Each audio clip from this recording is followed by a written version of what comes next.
Hey guys, welcome to the Two Docs Podcast. I'm Dr. Ingky. I'm Dr. Ali here, and we are two doctors on a podcast weekly. This couple of weeks, we've been talking more medical stuff. Yeah, a lot of medical stuff these days.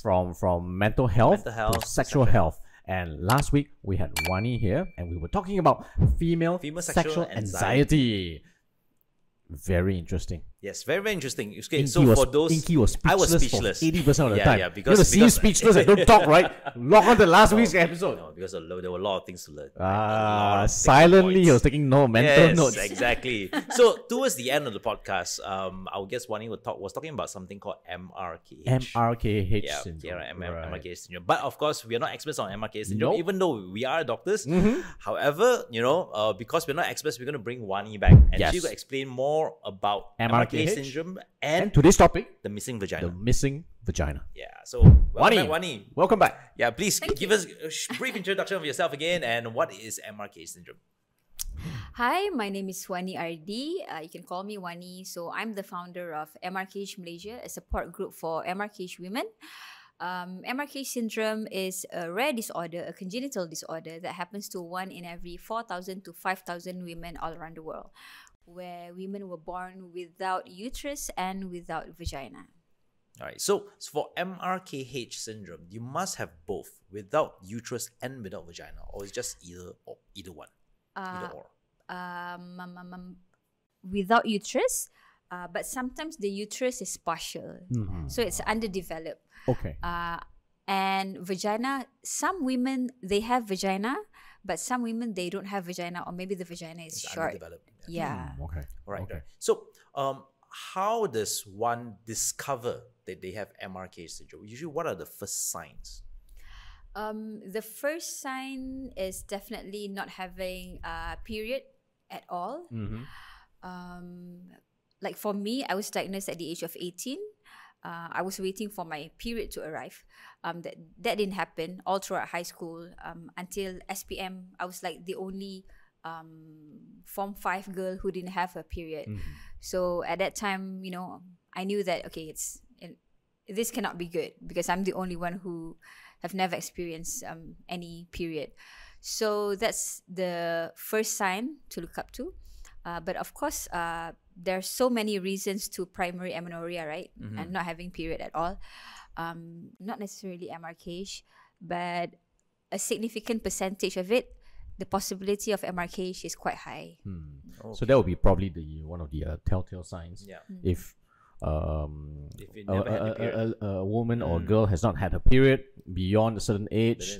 Yes. I think the general one between 14, currently, 15, no, I would say currently 12 to 14. Yeah, I would say currently menarche starts or the first period usually starts at the age of like 10, 11. 10, 11. Yeah, sometimes up to about 14, 15. Correct. So if a high degree of suspicion is beyond 15, I would say you probably want to get yourself checked, investigated much earlier rather than later. Yes. Yeah. So how was it for you? How when you found out, or what made? Of course, we know now when you didn't have your period when you were about 18. But how was it? How was your emotion? What happened to you? What went through your mind when you discovered this, and then what led to the diagnosis of it? Starting from an early age, I just had the feeling that I was different. Maybe because I was in and out of the hospital quite often due to my sensitive bladder and kidneys. So I knew that something was wrong with me. It's just that I didn't link it to not having period. So my sister had her period when she was 10 or 11. So it was pretty early. So I was waiting and still waiting. My parents, both of them, they didn't come from family who had, infertility problem. So I didn't think of it that way. I just felt different, to be honest. And when I found out that I was born without uterus and without vagina, it made me confused more than sad. Because we're talking about 20 years back, right? I'm 38 now. So at the age of 18, during that time, internet was not being used as active as it is today. So my only source of information was the doctor.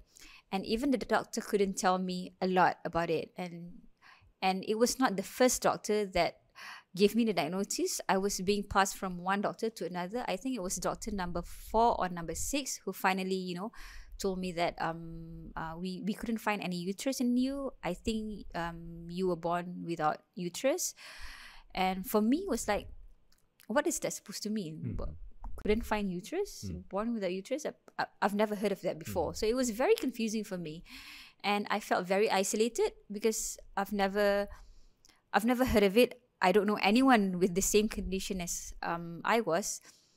And I felt sad mostly because I was different from my friends. I felt like almost like a freak. You know, at that age, as a teenager, I just wanted to fit in. Teenagers back then are not like teenagers today. You know, teenagers today, they're very knowledgeable, they're very mature. Like me, 18 years old, I was still climbing trees. So I was a child. And I just wanted to fit in. I didn't want to be different. I didn't want to be unique. Like today, yes, uniqueness and being different is valued, you know. But back then, I don't want to be different. I just want to have whatever my friends have. So if my friend have period, I also want to have period. If my friend can tak puasa, I also don't want to puasa. That kind of thing. So it was confusing. I felt isolated. I felt sad for being different. Yeah.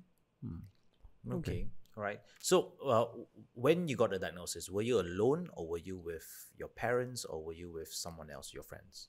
I was with my mother, and I am forever thankful to my mother because she brought me to the doctor pretty early, because I've come across quite a number of MRKH women who didn't have the chance to go to the doctor as early as I did. So I'm very grateful for my mother. She accompanied me to the doctor, and I would say that she was more upset than I was. Maybe because, you know, she was an adult, and she know how it would affect my future relationship, my future marriage more than I did. I was just a child. So but after that, I started going to the hospital alone because I didn't want to upset my mother. So whatever checkup that I had after that, I just went alone. So at that age, at about 18 years old, you realized that you were different, and probably the doctor would have told you that, hey, you would not be able to have your own children. All right. So moving forward, and as I'm sure you want to explain that to your future partner, how do you educate your future partner that you have this particular issue and you are unable to bear children, right? How difficult was that conversation? It was not difficult for me. Of course, I cannot say the same for a lot of MRKH women out there. A lot of them came to me and said it was very difficult for them to talk about it with their partner. I think for me, it was not difficult because I educated myself first. So even though I was diagnosed at the age of 18, I have to admit that I didn't research it straight away. I put it off, like I push it to the back of my head, just living in denial for quite a couple of years. I didn't want to think about it. But when I went into my 20s, I realized that, this is something that I have to care about, something that I have to be educated on, because nobody can tell me the answer. None of the doctors can tell me, what's the name of this condition. None of them mentioned MRKH syndrome. They just mentioned that we couldn't find your uterus, and that's it. Okay. They didn't even mention that I was born without vagina. I found out myself. Oh, yes. Wow. Because what they told me was, we couldn't find any uterus. And so basically you cannot have children. They're small, but come back when you want to get married. So I was very dissatisfied by that answer. And it was traumatizing to me in the sense that it left me back in the dark, of not knowing. So when I hit my 20s, people started to use the internet very regularly. So I started to search, women without uterus. And I found out the term MRKH syndrome. So I was like, finally, I have a name for my condition, you know, and that was a very empowering experience for me. Just knowing the name of your condition, because it's bad enough that I feel very isolated. It's bad enough that I don't have any peer, I don't have any friend who have this condition. I don't have any knowledge. Now that I know that it's called MRKH syndrome, I can do further reading and further research. So that's when I found a support group in US. It's called the Beautiful You MRKH Foundation. So it's the first support group that I joined. So they were the ones who educated me, who supported me all about MRKH. I learned about dilation therapy. I learned about vaginoplasty. I learned so many things about MRKH syndrome from them, more than I learned from the doctors, the many doctors that I went to. So having educated myself, after then, I was able to tell my partner, you know, this is my condition, this is my health condition. I was born with MRKH syndrome. I showed him articles, I showed him videos, and then basically just being transparent and honest. Yeah. Did having MRKH syndrome kind of delay your need of finding a partner, or delay the or did it add fear of trying to find a long-term partner? That means that, hey, I have MRKH. What if my future partner would hears not, this and doesn't like me, and doesn't like me and runs away, or will not accept me for it? So I'm going to delay being in a relationship. Did it occur to you? Not for me. It didn't delay me from having a relationship. It did for many other MRKH women, however. But of course, that fear of getting into long-term relationship, it was definitely there. The fear of not being accepted, because, you know, in Asian culture, you're not only marrying the person, you're marrying the whole family. Yeah, right. So it was very intimidating for me, the thought of, you know, telling the family, his family. But I decided that, okay, my responsibility is for me to tell you. Your responsibility is for you to tell your family. Maybe not as detailed as, you know, she was born without uterus, without vagina, but as simple as, you know, she has infertility issues, so that they don't have any expectation. So for me, I didn't want to enter a relationship without honesty and transparency. Honesty is very important for me, because I know that I wouldn't be able to handle future drama with in-laws and things like that. That's something that I cannot handle. So it's either we break up now, if you think this is something that your family can't accept or you can't accept, it's better we break up now, or it happen in the future, that is something that I cannot handle. Okay. Personal question: did you have to break up with many men to find the correct partner, or it was just like a normal one, you know? Or just like number one done? I had an ex-boyfriend who couldn't accept my condition. I only told him 2 years into the relationship. So he said that he felt cheated. So that was when I learned, okay, maybe 2 years is too long for me to wait before telling. So I learned from every failed relationship. I learned and I learned.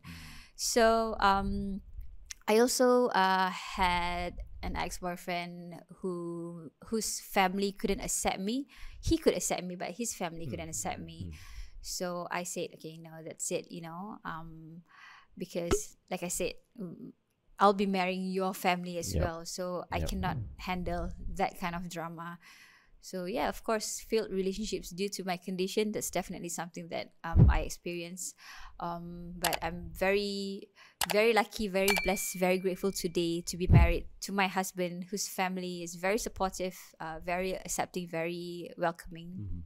Well, sorry for putting you on the spot, but I think it's important to address, because I think many women will have to go through this dilemma, especially if they have this kind of condition, to tell, not to tell, when to tell, how long to tell, what happens if you cannot accept, how do you have to deal with it? How did you deal with it when you were rejected by either the guy or the family? Was there a self-esteem or was it self-blame? Or self-blame? I didn't have any. Of course, there's self-blame, but also this is not something that I wish for myself, right? I was born this way, and I believe that God didn't make any mistake. I am very fortunate to have been supported again by the support group. So the support group really helped me in terms of building my self-esteem, my self-confidence. I don't think I would be able to cope with the breakup if it wasn't for the support that I got from the support group. So that was why I started the support group in Malaysia, because I thought, if I could feel so empowered being in a support group that is miles away from my country, just imagine having a support group here at home with people of similar background, cultural background. So that's why I thought, it's very important to have that support system. Okay. I understand now you've got 2 children? Yes. Yes. How's the journey from having the condition?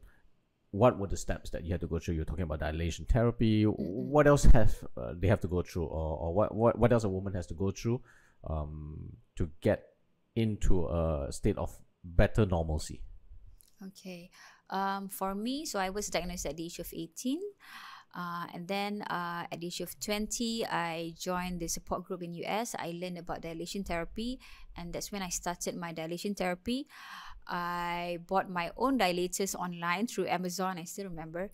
And because I couldn't find any doctor that could guide me during that time, I was not working together alongside with PPUKM yet at that time.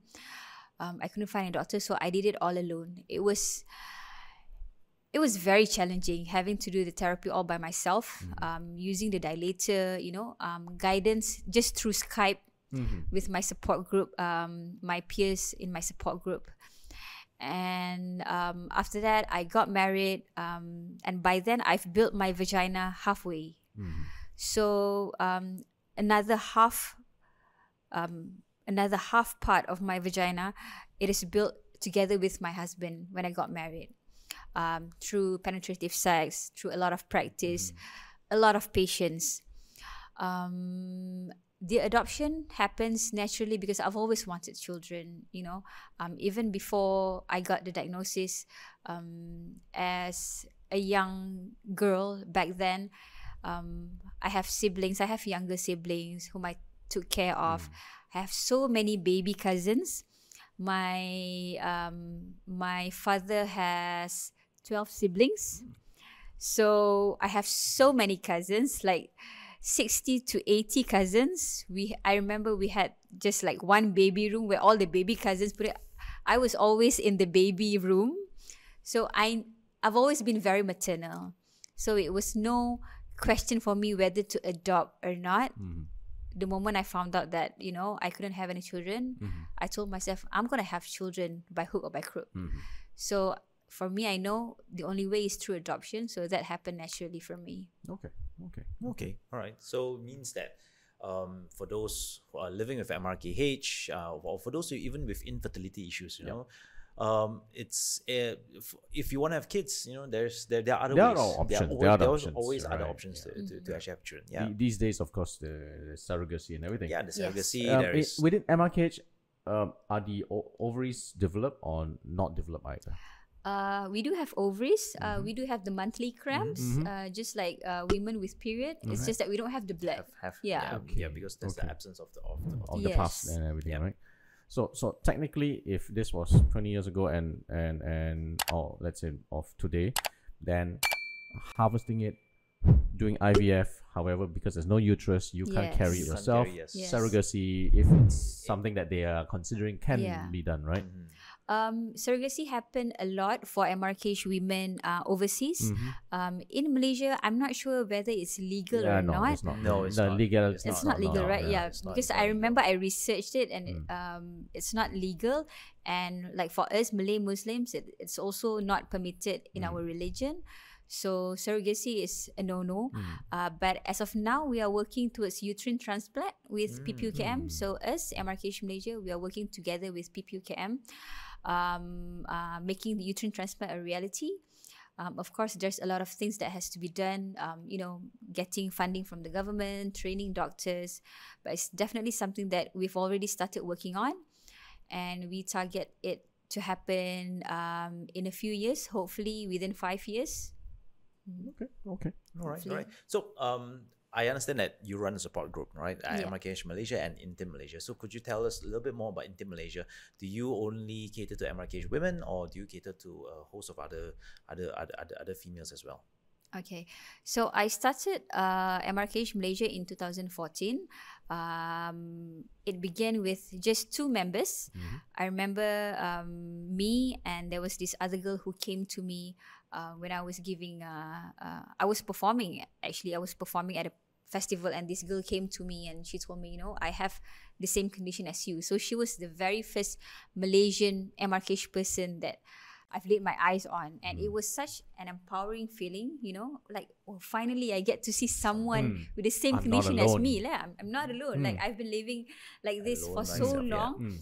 I only get to Skype with other MRKH women overseas, but I've never seen anyone in Malaysia. So it was such an empowering feeling. So we were like, there must be more girls like us, right? Let's find them. So we started with having Facebook group, MRKH Malaysia, and slowly it grew into, today we have over 200 members. Okay. Maybe it sounds like a small number, but because it's a rare disorder to begin with, right? So from having MRKH Malaysia, we talk a lot about dilation therapy, which apparently is a therapy that is being experienced by vaginismus women as well. So I started having vaginismus women coming to me for advice, for counseling. So then I started Ingky. So Ingky focus on sexual and intimacy issues, not just for MRKH women, but for women with vaginismus, sexual anxiety, vaginal hypoplasia, vaginal agenesis. So yeah.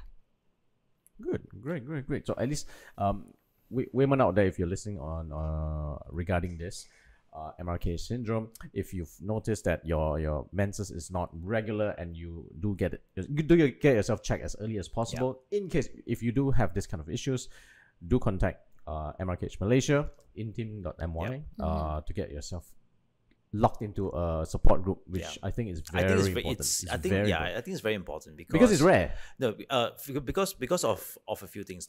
Number one, it's rare. Number two, a lot of healthcare providers they don't know about it either. They are unable to guide you through. Correct. You probably need someone who have experienced it, right, firsthand, who have gone through the trials and tribulations of all the ups and downs emotionally, for them to hold your hand and guide you through this particular journey. And truth be told, for medical side, it becomes very scientific. It's very straightforward. It's very objectified. Where else a support group gives you the humanized aspect, the emotional aspect, and makes you feel like, yes, we have a rare disorder, but we're still human. We're still humans. And there's nothing wrong with it. There's nothing wrong with this. That's exactly what our doctors at PPUKM told us. Wani, we can only handle the clinical side, the scientific side, but we cannot answer question like, when should I tell my boyfriend? How do I deal with my husband? How do I deal with my emotions and things like that? So we cannot answer all these questions. So how MRKH Malaysia and PPUKM have been working together, every week we have new patients every week.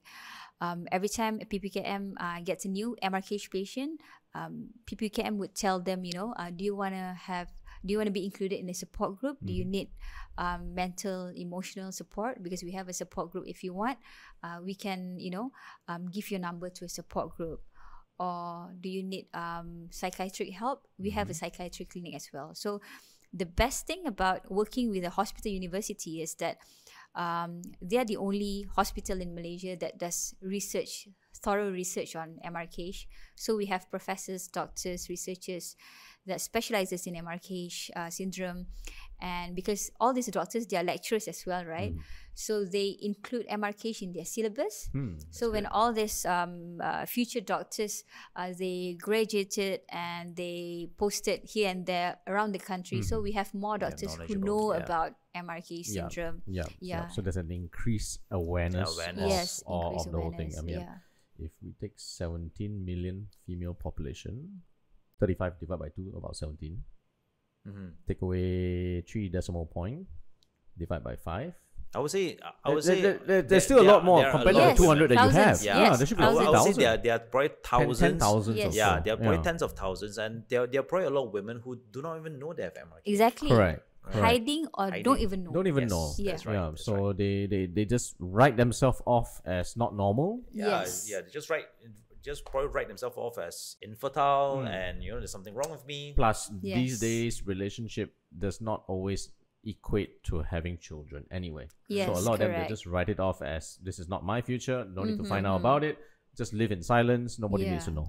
Yes. Right. So thank you so much, Wani. I think this is a heavy topic, but something that is Very interesting. very interesting. Yeah. Prior to this, MRKH just sounds like Marrakesh to me, which is market. Which is also good. Which is also good, but different, totally different. And we are closing our sexual health awareness month with a really big bang. Yes. And we like to thank Wani so much for opening up, giving so much of exposure. At the same time, we hope whatever that we speak here also gives the doctors who are listening in, and also to patients who are listening in, further exposure and know where to go and direct themselves to get themselves better treated. That's right. So make sure, if you want to get, if you want a support group, go Google MRKH Malaysia or intim.my. Right. With that, we'd like to close up this week on the Two Dogs. Again, thank Wani for being with us again, and we will be back again next week with December. Which Yes. we have no idea yet. It's still a surprise to me. Yeah, it's still a surprise to me too. We'll find out by next week. So I'm Dr. Ali signing off on the Two Dogs. And I'm Dr. Inky. Have a good weekend.